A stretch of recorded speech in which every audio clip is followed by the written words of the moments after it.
The Knowledge by the Slice series is sponsored by the School of Arts and Sciences. We do this to give the campus community a chance to hear from some of the school's outstanding faculty members.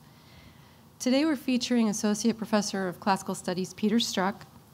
Professor Struck's scholarship focuses on Greek and Roman literary criticism and theory, philosophy, the history of ideas, and Greek myth. He's also the director of the Benjamin Franklin Scholars Program and a Lindback Teaching Award winner.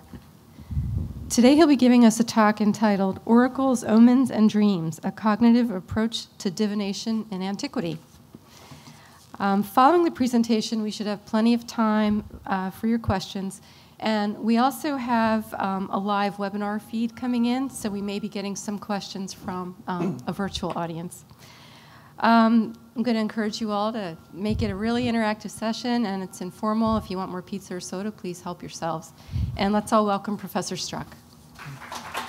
Thank you. Thanks, Lorraine. Just a quick question. If I close the laptop, will that hurt anything? No. Okay, good. Hello, everybody. Nice to see you. I'll join you in pizza after I talk.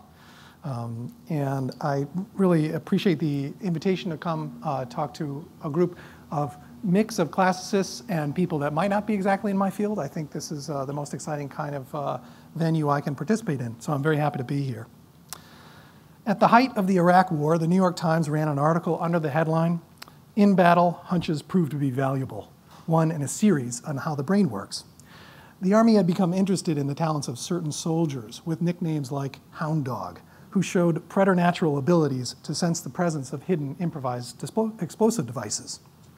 In a foxhole, there are no disbelievers, and the Army poured money into studies by cognitive scientists of these people. After batteries of tests, they found that while some of this skill simply came from prolonged experience, it turned out that there was indeed a remainder, a measurable predisposition in some people to sense trouble when others can't. The article quotes Antonio Damasio, a cognitive scientist at USC, saying, "Not long ago, people thought of emotions as old stuff, as just feelings that had little to do with rational decision-making or that got in the way of it. Now that position has reversed. We understand emotions as practical action programs that work to solve a problem, often before we're conscious of it. These processes are at work continually in pilots, leaders of expeditions, parents, all of us." Stories like this, which make for gripping reading in books like Malcolm Gladwell's Blink, characterize the most influential recent advances in cognitive science. They prove that a non-trivial part of actionable information that we gather from our surroundings arrives to us in forms of unself-conscious thinking. Such studies are all the more intriguing since vibey, intuitive ways of knowing have for a long time been acknowledged, if they're acknowledged at all, only from a safe, ironic distance. Considered a close cousin of tarot cards or Ouija boards, they live at the edge of respectability. But they haven't always lived there. Only since the Enlightenment, when Descartes staked his own existence on the kind of thinking that moves sequentially from observations through inferences to conclusions, has discursive reasoning made such dramatically exclusive claims. For most of human history, people have needed no confirmation that there exists some kind of intuitive knowing, and they have assumed that a full account of the workings of the human mind required some way of getting a fix on it. The research I've been engaged in my field of classical studies over the last few years begins from an axiom based on this kind of phenomenon. My axiom is this: our ability to know exceeds our capacity to understand how it is that we know. The information that we gather from the world around us seems sometimes in uncanny ways to add up to more than the sum of its parts. This means that our cognitive selves are to some extent always going to be mysterious to us. This residual I'm calling surplus knowledge. That's my technical term in the talk, surplus knowledge. By this I mean a kind of knowing that does not arrive exactly like our normal waking version does, but is more like a peripheral vision, a lucky guess, or a chance insight. After noticing that surplus knowledge exists, and observing that we know things that we seem to have no business knowing, a long list of observers wonders how in the world people do this. The history of answers to this question is a long trail of ideas through some fascinating corners of intellectual history, including such exotic things as ideomotor reflexes, angels, demons, animal entrails, hunches, unconscious cerebration. This is one of my favorite ones. Any of you all who work on the 19th century will be familiar with that term, and gut feelings. The most widely used contemporary term for this kind of thing is probably the term intuition. It is typically considered a stretch of more usual modes of thinking, but not a rupture of them. In the second half of my talk this afternoon, I'm going to make, if I have time, a few gestures that talk about some of these other things called unconscious cerebration or ideomotor reflexes, but I may just be sticking with the classical world. To start off, I want to focus on the particular corner of this historical sweep that is my field of research. The phenomena of surplus knowledge was alive and well in classical antiquity, but it took place under slightly different terms than we are used to hearing. Ancient Greek doesn't have a word for intuition. Instead, when people suddenly arrived at an insight that seemed to come from some unknown outside origin, they talked about signs. This was true of people of all classes and all levels of education. Sometimes when classicists study this phenomenon, it's understood to be the masses believed this, but the elite believed something else. There really is no justification for that kind of a distinction. The elite have more complex views than the uneducated, but it's not as though people start off by saying, oh, well, that doesn't work, and then another class of people say it does. It's universally pretty much embraced or understood that such a phenomenon exists. On a scale whose breadth scholars have yet to fully appreciate, people use the kaleidoscopic array of techniques and disciplines to make themselves attentive to what they thought to be hidden information buried in the events unfolding around them. Ancient observers detected messages in temple-based oracles, fire, lightning, lots, pebbles, entrails, the stars, their dreams, birds, the wind, and nearly anything else that moved. In fact, if you made a Venn diagram of all the stuff that exists in antiquity and cut it up into pieces that said this part is used as divine signs and that part isn't, I think the part that's used as divine signs would be bigger than the stuff that isn't. Most anything in antiquity could at some point be thought of as carrying a hidden message. All these practices were embraced under the heading of divination. So divination was ubiquitous around the Mediterranean world, which I happen to know better than others, but also beyond. In fact, it's a pretty broadly understood human phenomenon that we have good evidence for in classical antiquity, but that exists in most every culture for which we have evidence. Now, when the practices of divination were engaged in, they were not, for the most part, considered esoteric or occult. They didn't belong to ancient magic, mostly. Magicians would sometimes go ahead and make divinatory kinds of observations, but the magicians also engaged in medicine. They engaged in affairs of the heart. They helped you with your business deals. They helped you with your travel arrangements. Magicians did everything. So the fact that they sometimes did divination didn't make divination any more exotic or marginalized or magical for the ancients than it made medicine magical. The two fields have a little bit to do with one another, but mostly these affiliations are one-sided. Magic is claiming to be able to do these other things, and the other things sit on the other side and have their own specialties. Divination is one of these respectable kinds of specialties. Instead, it's understood that such signs, like the weather, were simply a part of the ancient atmosphere. Wherever we turn in the sources, we find people trying to gauge the prevailing winds. Homer's story about Penelope and the Odyssey is a case in point, a good one maybe to start with. Odysseus arrives home in disguise, as you'll all remember from the story. He's trying to keep himself unseen until he can make sure that all is right in his house after his long absence from Ithaca. He's been away for 20 years after all, and things change, and he wants to make sure that everything's okay before he reveals himself. So he hovers around his courtyard, begging scraps from the suitors and trying to avoid the stools that they throw at him. And during this time, Penelope, who sees him in disguise but doesn't consciously know it's Odysseus, starts to have premonitions. She hears thunder. She overhears people at random praying for her husband to return. She dreams of an eagle that arrives to kill birds gorging themselves at her trough. She hears her son sneeze just as she wishes Odysseus would return home again. These and signs like them externalize and express in an external form what all of us would probably understand, now as much as then, to be something that feels alien in the first place. Knowledge sometimes we seem to get from the outside. Where did it come from? I don't know. But I just so happen to have the insight that I need to solve the problem in the paper I'm writing in the shower this morning. These things just come to us. When that would have happened in antiquity, they would have talked about a divine sign. When Odysseus finally makes himself known, Homer casts a part of Penelope as having known all along, having realized it through her subterranean thoughts. As is typical in the classical world, such thoughts collect themselves around these divine signs. While the fictional account of Homer suggested that the anthropomorphic gods and spirits were sending person-to-person messages to people, the philosophers uniformly found that explanation ridiculous. Playing a part in the investigation congruent to that of our modern cognitive scientists, the philosophers saw the question of signs not so much as a theological one, but more of a cognitive one. They wondered what it was that people were doing that allowed them to have this special kind of rational ability, this special kind of insight. There are three main currents on philosophical thought on this particular problem. Each of them conceives of knowledge by signs as a peculiar form of knowing that nevertheless fits into a larger picture of how our minds work. Though these schools of thought have very different premises, they arrive at a view of the template for this kind of knowing according to a noteworthy similarity. Each of them sees knowledge by signs as a kind that comes through the physical body, that it is tied to animal instinct, and that is not a matter of abstraction and intellectual abstract activity.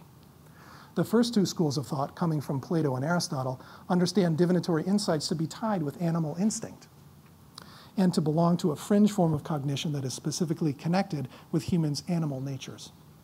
The third school, coming from the Stoics, explains that signs centrally appeal to the principle that the whole cosmos itself is a living animal. In Greek, the term is zoon, from which we get all of our zoo words. Other philosophers had forwarded such an idea before, but the Stoics develop it much further, proposing that because the cosmos is one single creature, it must course through and with interconnections by which otherwise hidden conditions can be observed. So the premise that the universe is one giant creature allows them to propose that there are connections built into it. And just as you and I as creatures have pieces of us that are connected to other pieces in mysterious ways, so also the cosmos as a whole has pieces that are connected in mysterious ways. While the theories vary from thinker to thinker, and they are quite different, I'm going to go ahead and point to what's similar in them in my summary this afternoon. In each case, they understand this mode of cognition as having to do not with abstractions or the disembodied realms philosophers customarily link with our intellects. Rather, they're anchored in our creaturely side, our human nature, and the corporeal dimensions of ourselves and our world. According to Plato, there's a portion of the human soul that is identical with the soul of animals, and is specifically to this part that divinatory insights belong. He addresses the topic most directly in his dialogue, the Timaeus. This dialogue is distinctive in the corpus for being anchored in the concept of the animal. Plato here entertains broad discussions of things that mostly he turns away from in the other books.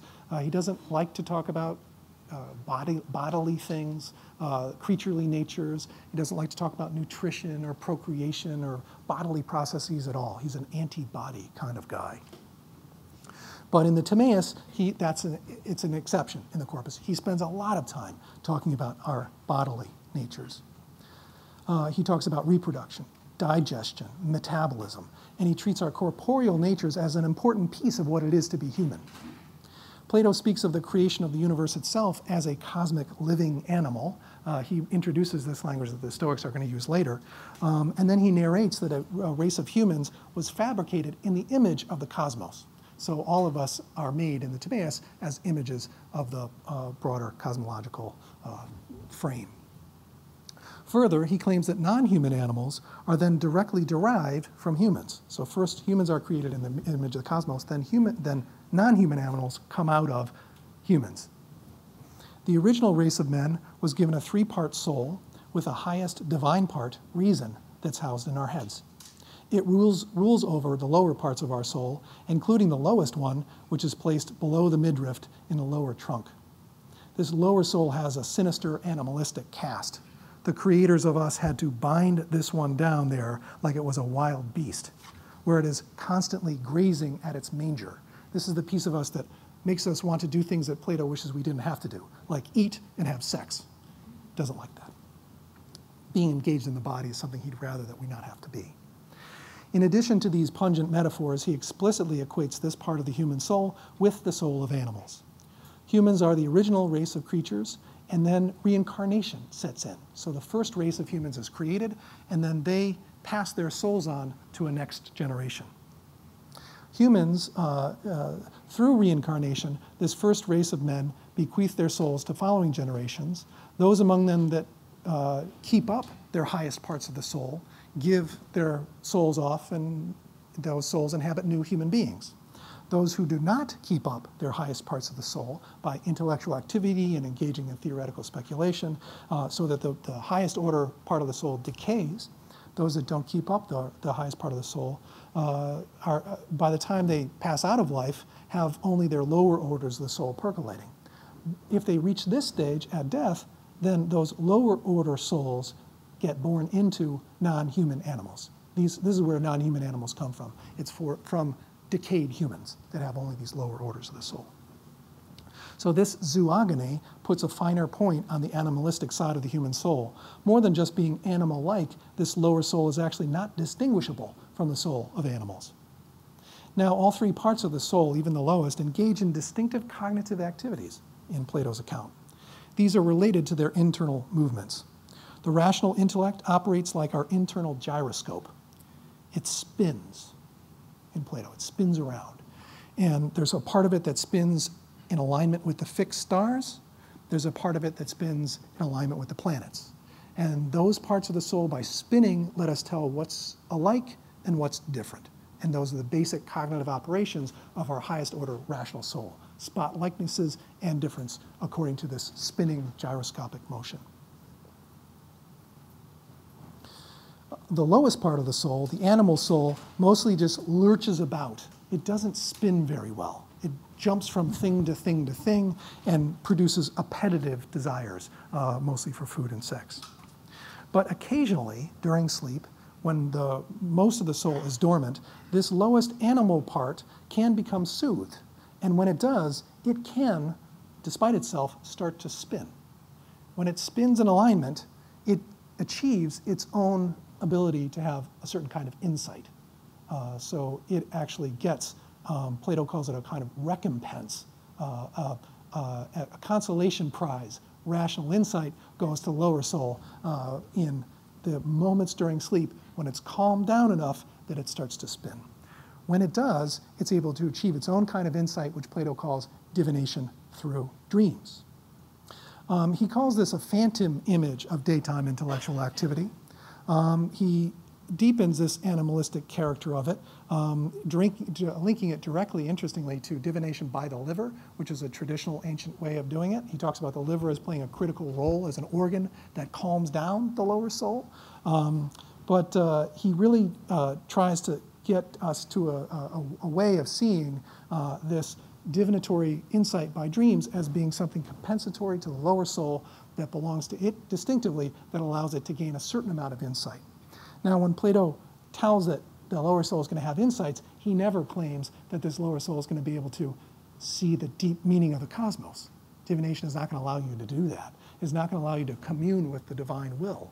It's not going to allow you to have any deep insight in the universe. What it does is mostly say, don't do that.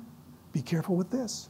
Watch out with the next thing. It gives you small incremental course corrections through your dreams that allow you to make useful decisions that help you navigate your way through the world. And it only does this with the help of the rational mind. When you wake up, your rational mind meditates on the dream and says, why did that happen? Why did mice eat my purse while I was sleeping? I better be careful and hide my purse. It tells you through the rational mind, it has a chance to work on the image that appears to the irrational soul. The fact that this is a compensation, Plato makes absolutely clear. In fact, he uses a more spicy language, saying that the gods rectified the vile part in us by establishing this kind of divinatory insight there, so that in some degree it might lay hold of the truth. Aristotle has some different views. Aristotle thinks that people can achieve insights in their dreams that are unavailable to their higher intellects. And using his own distinctive intellectual resources, he also maps these cognitive capabilities onto the lower parts of our souls, those that we share with animals. The most important treatise of Aristotle on this topic is one called On Divination by Dreams. And some of my colleagues in classics asked the question, wait, are you sure that this is a real treatise of Aristotle, or is it just a spurious treatise of Aristotle? Is it fake? And yes, indeed, this is really Aristotle. Those that arbitrate these questions, no one has come up with the idea that this is a fake Aristotle treatise inserted into the corpus. It's the real thing. In that treatise, Aristotle claims that only people who have atrophied higher intellects are able to achieve divinatory insight by their dreams. He says it belongs to stupid people, particularly. That's what Aristotle claims. In order to make a theory about it, he speaks of vibrations from faraway events that move through the air at night. And they move through the air at night because the air at night tends to be very still. When it's still, vibrating things from far away can make it through the still currents and can actually impact, make contact with us while we're sleeping. These kind of vibrations, he says, are assembled by certain kinds of souls into prescient dream images. To account for that assembly action, he rules out appeals to the highest discursive, self-aware part of the soul, the one that thinks from gathering information on purpose, applying rules and drawing conclusions. He rules out that that part of the soul is involved because this only happens during sleep, when that part of the soul is fettered. Also, to underline this, it only happens, again, Aristotle's claim, to stupid people. So it only happens to people that have a weak upper order intellect in the first place.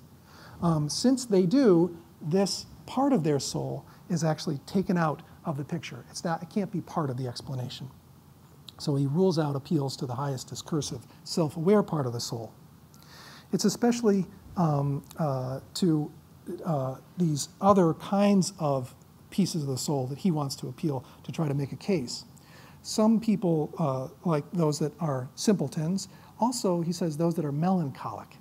A medical term that he's drawing in, whose definition is unclear at this time. I could expand on it a bit in the question time. But he says it appears to those that don't have good higher order intellects, those that are melancholic, also those that are talkative, or those that are completely out of their wits. They're better able to see what comes next in their nocturnal visions because they're most easily pulled along by the vector toward which these external vibrations are proceeding. So there's information in the atmosphere around us. All of it is kind of adding up to what's next. Mostly, you and I that have higher order intellects at work, we're unable to see this. But those who are empty-headed are able to see this. So this sets Aristotle to thinking. It's counterintuitive for him that empty-headed people should have these insights and that robust intellects are blind to them. And he tries to explain then how lower level cognitive operations might achieve some intellectual gain. The only thing that's left working is our lower order souls, not the higher ones when we're sleeping. And how could these things achieve some intellectual gain? In his ethics, interestingly, you have to do a pretty broad sweep to try to piece together these ideas in Aristotle. In his ethics, he links accurate dreamers with another strange group of people, which he also observes strictly among the dim-witted, those who have consistent good luck. Aristotle thinks there are indeed such a thing as lucky people. Some people just get good outcomes without thinking about it for some reason. He's not sure why. He identifies that there is a subclass of people that are just lucky. Both these groups of people, the lucky and those with good dreams, benefit from a form of cognition that we share with animals, and in fact, all things that have souls. With Aristotle, we're going to get down to the level of plants when we're talking about this. Consistently across his corpus, Aristotle divides the soul's function into three main layers. All living things have a nutritive capacity, which regulates the power to grow and reproduce. A smaller group, the subset of animals, are, in addition, capable of perception. Within this group, a further subset, humans, is capable of a higher capacity on top of this, and they're capable of reasoning. Our reasoning is by far our most advantageous information processing center. We're lucky to have it, and most of our great insights, all of our really profound insights, come from this higher order information processing center. But the lower order centers produce incremental good outcomes as well. He links both the psychic assembly of prescient dreams and the spontaneous actions that result in good luck to the most rudimentary of the psychic functions. He claims that they emerge from a class of psychic movements beneath our awareness that characterize the nutritive soul, that first one I mentioned. They go under the technical term in Aristotle's treatise, the Greek is hormai, which means impulses. They're unthinking actions that things with souls take. The hormai are unself-conscious inclinations to do things, below the level of thought and even below the level of conscious desire. They're involuntary activities, such as those that result in the process of digestion and gestation. When Aristotle's talking about this part of it, digestion and gestation are close to sex and food, but the self-conscious desire that makes us want these things is not what Aristotle's talking about. He's talking about the processes that oversee these things. So after we've got food in our gullet, it's the digestive processes that go on and metabolize that food and turn it into a piece of fingernail, an extra hair, bigger muscles on your leg, a wider middle. Whatever it is your body does, it's that part of the soul that does it, and it does it unself-consciously and without thinking. So these involuntary activities are what are overseen by this lowest part of the soul.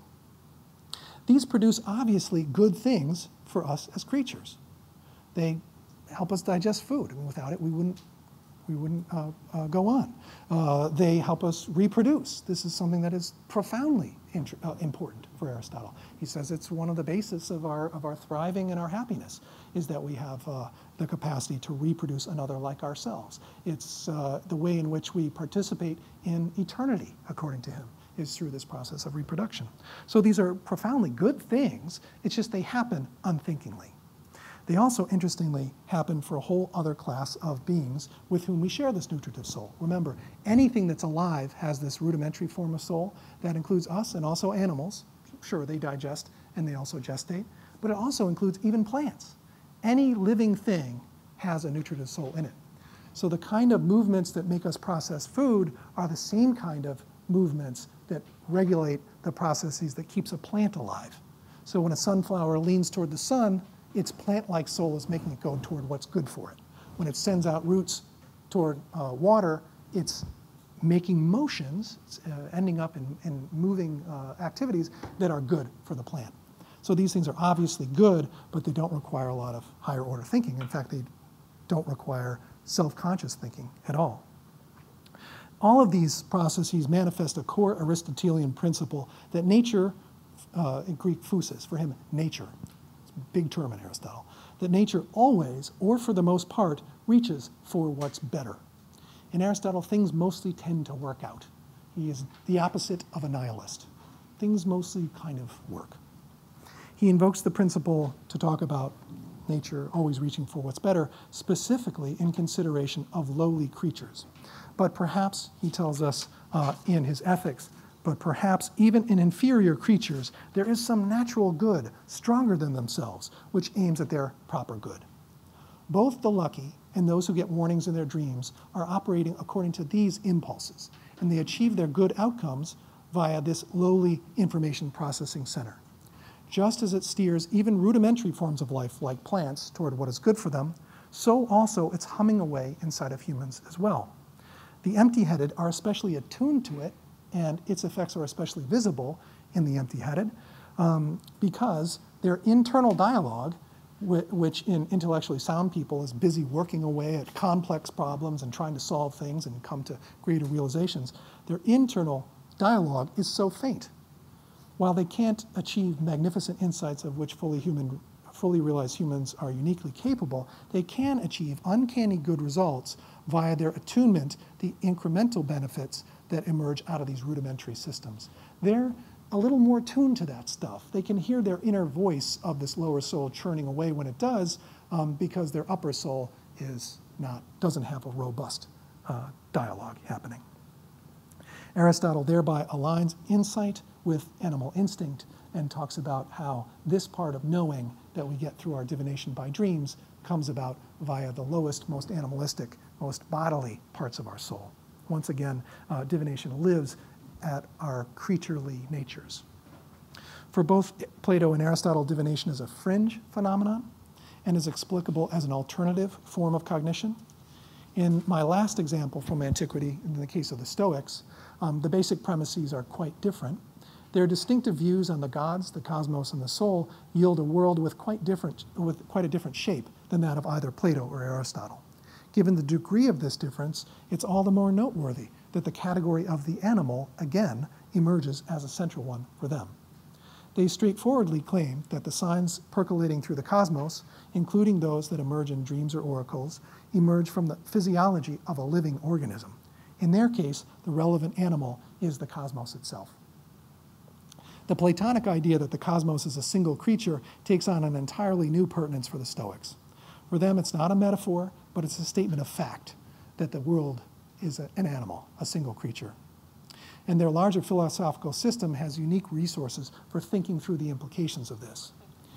In Stoic understanding, all things that exist in the universe are material. They're thoroughgoing materialists. The things in the universe are a composite of two kinds of matter. There's the inert kind, or hule, and an active divine vapor that's evanescent, but still material, that's called pneuma. And I one time heard the great scholar of late antiquity, Peter Brown, describe this as aerosol. And he would always do this with his finger. It's aerosol.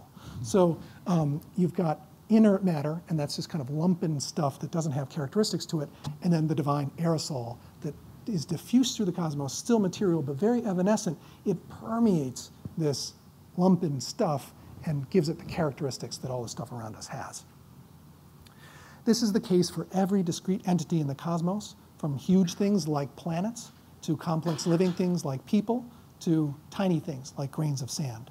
In all of them, the hule gives a thing its bulk, and the rarefied, fiery internal pneuma, this divine aerosol, provides it with its qualities, characteristics, and energy. Different degrees of pneuma result in different orders of these characteristics. Inanimate things are held together by a degree of pneuma called hexis, or tension. It's kind of a holding together force. Plants and non-mobile living things, like a fetus, are held together by something they call phusis, still a version of the divine pneuma, but a slightly higher grade than what holds together inanimate things. Animals are held together by a slightly higher order of this, something that they call psyche, or soul. For them, the soul is just a certain kind of internally dwelling divine vapor that animates an animal and makes it into a living thing. Then the very highest order of this divine pneuma is a rational, self-propelled an entity that has the capacity for rational thinking and self-propulsion. And those are the kinds of things that, that humans have. A logike psyche, a logical soul. So anything with a psyche is capable of self-propulsion. Those that have a logical soul, like you and I, are capable not only of self-propulsion, but also of thinking. So the pneuma that permeates each thing is entirely contiguous with the pneuma in each adjacent thing. And the pneuma between you and I, or between other things that are separate in space, are all connected because the pneuma inhabits the air as well. So it's everywhere. There's no empty space. Everything pneuma exists in, and in all things that it exists, the pneuma is synthetically tied together. So the pneuma then is entirely contiguous in each adjacent thing. The pneuma that courses through the atmosphere around us, and also the pneuma that exists in the fiery regions of the heavens. This is all one thing. Even the planets, the sun, all the magnificent fixed stars, all this stuff is permeated with the same element. It even exists here inside of us. So the pneuma as a whole is a synthesizing breath that suffuses every nook and cranny of the cosmos and links each part of it to every other part in a non-mysterious, for them it's entirely not mysterious, it's an observation of physics, in a non-mysterious, entirely materialist mode. They claim that the pneuma as a whole is coextensive with God. It's the divine. This whole material thing is the divine. And finally, they claim that the soul of the cosmos, again, which they understand to be a single animal, is this God pneuma. So you've got God, pneuma, and the soul of the cosmos. It's all one thing. It's the divine vapor that suffuses everything. So all of us, guess what, have a little piece of God inside of us. Our souls are God, and they're all tied together. The flow of energy that vivifies this cosmic creature via the pneuma, they label with the technical name of sympathy. The Greek is sympatheia. So when they're talking about what holds together the cosmic animal, they talk about the term sympathy. Sympathy in Greek is literally an idea of co-feeling, and it's a centerpiece of their explanation, it turns out, for divinatory signs. It's anchored in the notion of the cosmos as a whole organism. The term has an earlier use in Hippocratic medicine and in physiology. It articulates the interconnection of body parts that, while distant from each other, may well be interconnected. So when I get a cut in my foot, I may well get a fever in my head. The reason, without a discussion of infection, is because the Stoics think that the cut in my foot is sympathetically connected to the fever in my head. Those two things have a real material linkage. Just so, as there is a material linkage within bodies on these levels, there is also an interconnection of pieces of the cosmos as a single organism. So this concept sets the operation of divinatory signs with a new tool to use to explain it. When one thing happens on one part of the cosmos and it predicts another thing to which it's not obviously connected, one can claim that there is a hidden connection that's buried in the body of the cosmos, the cosmic body, that makes this link happen. Just as you and I as living organisms have these hidden connections, so also the whole universe as an animated whole has these living connections. So this concept sets divinatory signs within a powerfully physiological context. The unseen connections in the cosmos will be made manifest by visible parts of it, and that's just for them true. It's as clear to them as the idea that organisms manifest signs of their condition in visible symptoms. Such divine signs are an integral part of their physics and theology. The Stoics tie the very existence of the divine to the existence of divine signs, an argument all the more powerful in an ancient context because atheism is pretty much an absurdity in antiquity. There are some very provocative philosophers that go ahead and just claim there's no gods, but they kind of don't really mean it. They're doing it mostly to kind of poke at it. Atheism is mostly a non-starter in the ancient world. So the Stoics say, okay, so we all think there is such a thing as divine. If there is, there must be divine signs. Now, each of these thinkers that I've looked at, all in their different ways, configures the study of divination as an investigation into a more or less distinctive way of knowing. They attempt to discern how certain people are able to know things in ways that stretch our customary cognitive abilities, but don't necessarily rupture them. To do this, they begin with an understanding of divination as a form of emergent insight which bubbles up specifically from knowledge directly embedded in organisms. Our own science is not all that far away from a general kind of view like this, at least in spirit. We have a strong consensus now that some type of subterranean knowing is going on all the time. There remains a less firm consensus on what it is and how it works. Or even more to the point, we're still stuck between trying to understand it as some kind of mystery and some aspect of our physiology. My colleagues in cognitive science tell me that within a square millimeter of brain, there are 4 kilometers of wiring. That's true, according to my colleagues in cognitive science. 4 kilometers of wiring in a square millimeter of brain. Now, these calculations are my own. So if that's true, that means that the organ as a whole would have 5 million kilometers of neural pathways if the average size, given the average size of this organ in our brains. 5 million kilometers of neural pathways. If that's true, then our brains wrap around the Earth 125 times. The phenomena that emerge from something so complex are unlikely to be explained fully in the near future, but whatever solutions we come to are likely, like the ancients did, to have to reckon with our physiological nature. Thank you.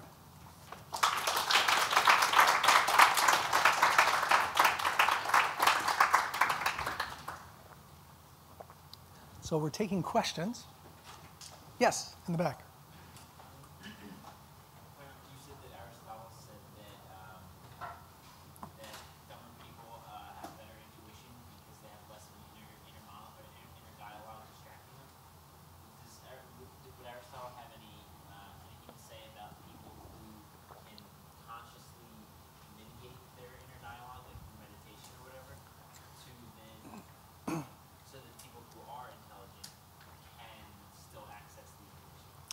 Great question. The question, if I've got it right, Aristotle says that intuition is something that belongs particularly to less intelligent people. Is there any provision in him that says that there are some people that could get hold of those subterranean forms of cognition, purposefully use them, and direct their sort of channel their higher order intellects through that system so that via contemplation they could achieve these kinds of intuitive insight? Is that roughly right? Okay. The question runs into a pretty broad difference between the way we might think of these things, where something like meditative, unthinking, cognitive moments where we clear our minds and we allow something new to appear to them based on different kinds of ideas about what meditation is and what possible cognitive benefits come from it. I think most of us are familiar with such things. For Aristotle, it's not quite the case. Such an idea emerges in Greek antiquity, definitely. Contemplation becomes a critical, elevating cognitive mode, but it really happens in late antiquity. It happens about 800 years after Aristotle that people start, maybe more like 600, people start talking about purposefully trying to use a contemplative, intuitive mode to achieve higher cognitive insights. Now, when they do it, though, they chuck this animal instinct side on purpose. They get rid of that as being linked to this kind of intuitive knowing, and it goes away. So there's not a time that would talk about ever in antiquity. Even so, in antiquity, there are some that will embrace this meditative kind of form, but when they do that, they don't marry it with animal instinct. Animal instinct for Aristotle, for others, gives us useful things, mid-course corrections, warns us of stuff that we should not do at certain points. It helps us out to do things that are a little better for us, but it's never the way that we achieve divine insights into the universe. Mostly when philosophers go that direction, they go opposite the body. And they talk about this highest order of cognitive activity, which eventually starts to look a little bit, I think, like this unthinking kind of activity that happens in Aristotle. But there is a difference. The main difference is going to be, or the similarity is going to be that both are non-discursive. So I can discursively think about things by purposefully saying, I'll gather information, draw conclusions, and come to a self-conscious outcome. That's discursive thinking. Non-discursive thinking definitely shows up here in this divinatory text that I've looked at. It also shows up later in these late antique philosophers that talk about the highest order intellect having non-discursive insights too. But they don't call it animal anymore. In fact, they run away from that. Okay? Okay. Another question. Yeah? Well, we were talking about how a person's physiology can affect the soul and then can propagate. Mm-hmm. Do you think that would be a parallel to something that would explain astrology, say, that the physiology of the planet actually affects the humans? The question, if I've got it right, is about how there's a linkage between this physical world and broader outcomes for individual organisms. Is there a suggestion that here such a linkage might exist between the physical world and broader outcomes for the whole cosmos? Roughly? Okay. It's interesting. In antiquity, astrology becomes important in about the 3rd century BCE, after the time of Aristotle, but leading up to the time of the Romans. When it does, this basic idea of the Stoics that I've laid out here is pretty much common knowledge, basic science for how the world works. And if you've got a common knowledge, basic science view like the one I articulated that is connected with the Stoics, boy, are you going to have good reason to think astrology works. You're going to say, well, of course the stars have some relationship with what's happening here. That's just an example of the kinds of connections that course through the whole cosmos. And I don't think it's coincidental that this mode of divination, astrology, that's developed in very early antiquity, 2nd millennium and before. The earliest we have written records for in cuneiform from the ancient Near East, we hear talk of astrology. So we know it's a very old form. It doesn't really become so popular in the Greek world. There's some talk about signs through stars. It doesn't really become so popular. It becomes really popular in the Roman world. And it becomes popular only after the Stoic view becomes more broadly understood. Now, I don't necessarily want to claim that those two are linked. I'd have to do more work to make that claim, but I think they are. I think that there's a prima facie case that they are. So yeah, I think that there is a way that a person could use the kind of thinking, specifically the Stoic version of this, to say that something like astrology has merit to it. is explainable. You can develop a theory about it and why it works. You got to get there. You have to say that, yeah, the cosmos is A, a whole creature, B, that it's connected by a single soul, and C, that soul's God and cares about us. Once you make those three things, divination is no problem. Divination by stars is no problem. Maybe there's a question from the internet. Yeah, we have an online question from Ed Dixon. Ed is asking, is there a connection between knowledge attained through empirical observation of physical reality and knowledge based on intuition and premonition in Plato and Aristotle? And does one support the other? Is there a connection between knowledge based on intuition and what was the other? Knowledge based on intuition? Empirical observation. Empirical observation. Well, that's a good question. It requires a little bit of a sort of fuller discussion. And in each case, it's a little different. Not empirical observation, I'll start with that. It's a little different in Plato and Aristotle. Plato has an idea mostly that the material world around us is not going to lead us to the most profound truths. In fact, it's mostly going to lead us away from them. So there's, in his case, empiricism is not something that he really trusts in. Instead, you've got to get away from the material world, use your abstract mind to draw conclusions using this highest power of intellectual reasoning. Now, that's the real truth of the world. Now, on occasion, we can get useful information from this material world, Plato says, and when we do, that useful information from the material world, helps us get things done. He, at a wonderful place in the Republic, talks about all knowledge that has to do with the material world as basically being a kind of divination. So, yes, in Plato's understanding, there's a pretty firm linkage, at least in this one text in the Republic, between empirical understanding of the material world around us, which is really hard to get because it's always changing and shifting.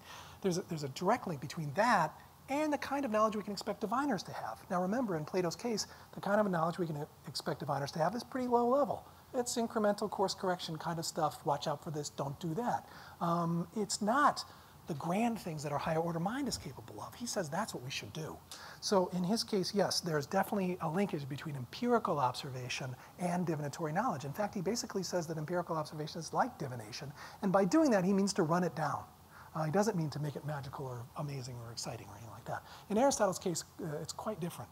Empirical observation for him basically works. He pretty much trusts the material world to give us the kind of information it should, always or for the most part. We as observers draw conclusions, gather information, so our discursive intellects work roughly pretty well through the empirical world to draw out information and come up with useful knowledge. And even also to help us make the kind of conclusions that lead to higher order thinking, that let us do things like claim that what God is like, what the motions of the spheres are like. These things, he says, start with empirical observation, are based on them. Now, in his case then, empiricism is a kind of knowledge that really isn't that much, so much linked to the kind of knowledge he sees coming in divination.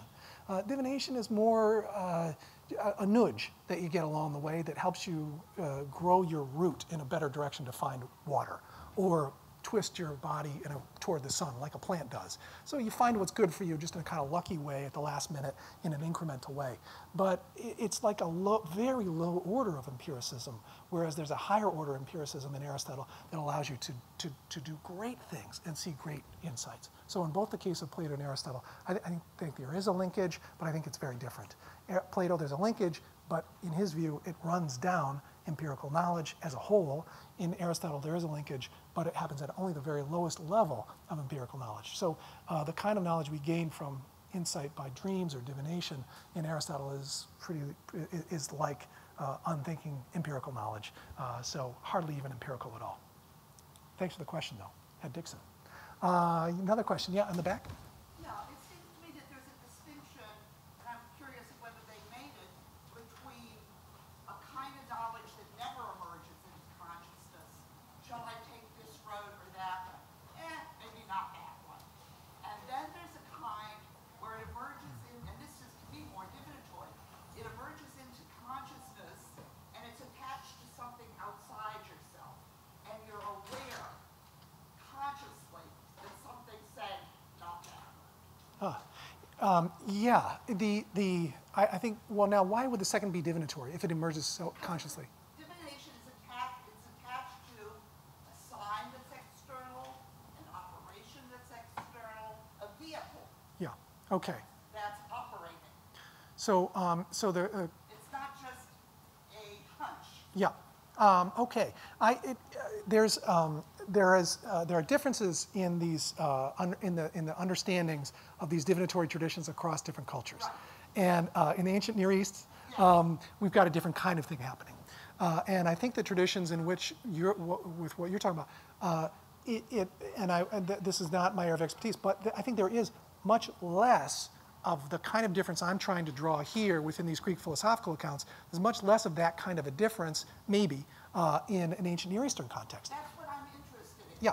So. It emerges, there's divination without any need, even like a medium or an oracle that you're consulting. Yeah. It arises without any material external promoter. Yeah. And it's That's called divination. yeah, and fair enough. And the case I'm making is not applicable in broad across all cultures divination writ large.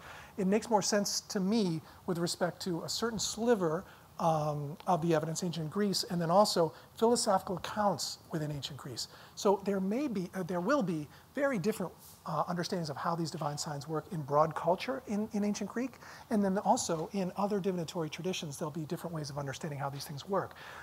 So I think that in the ancient Near East, you've got I don't see any evidence that there's an insistence on an embodiment of the kind of knowledge that comes from astrological observations, say in an ancient Near Eastern context.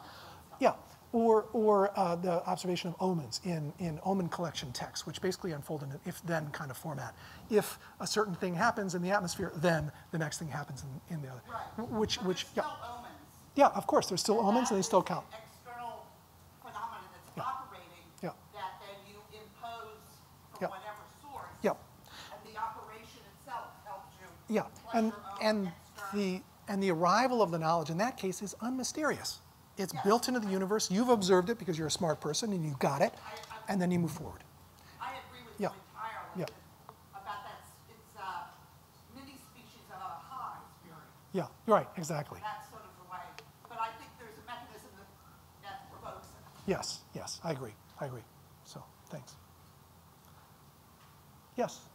I'm curious if the Stoic theory says anything about kind of order of the connections between all of these pieces of God and pieces of soul between humans. So we spoke about astrological versus planet, but something like a mother-child connection, right? We often hear stories about the child is at Penn, the mother is abroad in Europe, but she knows that the child is sick, or just this feeling. Yeah.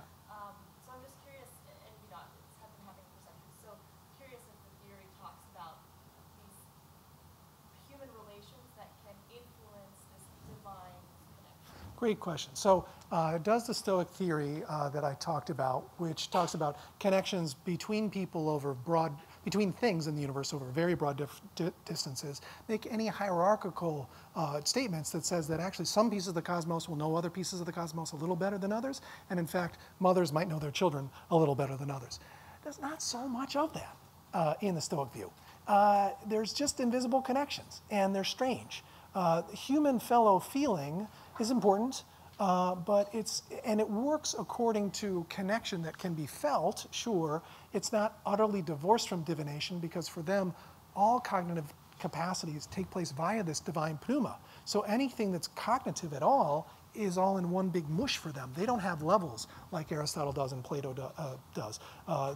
Aristotle and Plato have different kinds of levels, but each of them has a strict hierarchy of the different kinds of soul operations of work and the cognitive operations attached to them.